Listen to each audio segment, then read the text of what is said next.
All right, let's talk about the one thing that can stop your investment journey dead in its tracks. You've done your research. You've chosen your platform. You've decided on the perfect amount to deposit, a number that feels just right, a number that's going to supercharge your portfolio. You get to the transfer screen, you type in the digits, and then a message pops up. Transfer amount exceeds daily limit. It's a moment of pure deflation.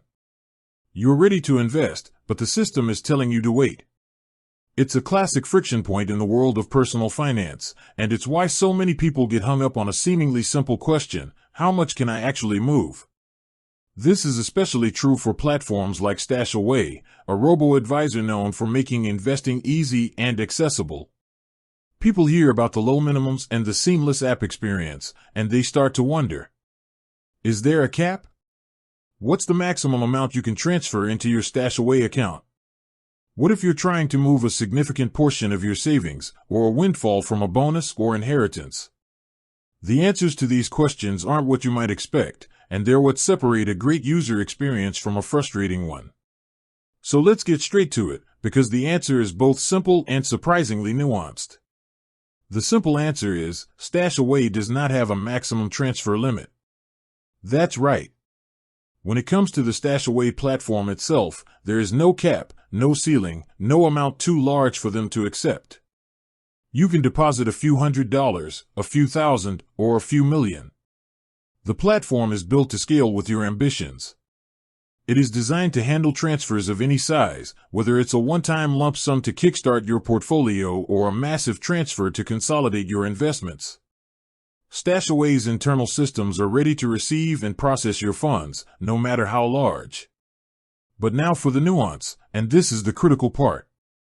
While StashAway itself has no limit, the same cannot be said for your own bank. This is where most people hit a wall. Every financial institution has its own set of rules and security protocols, and chief among them are daily and per-transaction transfer limits. These are in place for your protection to prevent large, unauthorized withdrawals. The limits vary wildly from bank to bank and from country to country.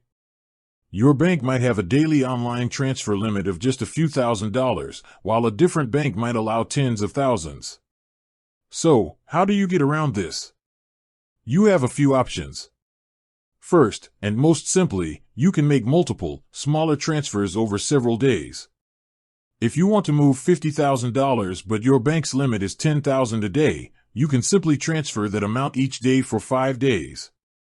StashAway will accept each transfer and begin investing the funds as they arrive. Second, if you're in a hurry and the amount is particularly large, you can call your bank. Many banks have a system where they can temporarily increase your daily transfer limit for a specific day after a security verification process. This is the fastest way to make a large online transfer in one go. And third, for the truly massive transfers, a visit to your bank branch is often the best solution. Speaking to a teller in person allows you to bypass the digital limits and make a wire transfer of any size. Just be prepared to show some form of identification and provide documentation if the amount is substantial. The question isn't about StashAway's limits, but about your bank's.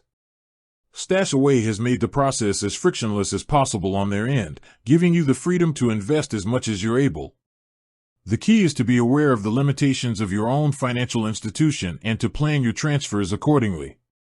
With that said, thanks for watching, and until next time.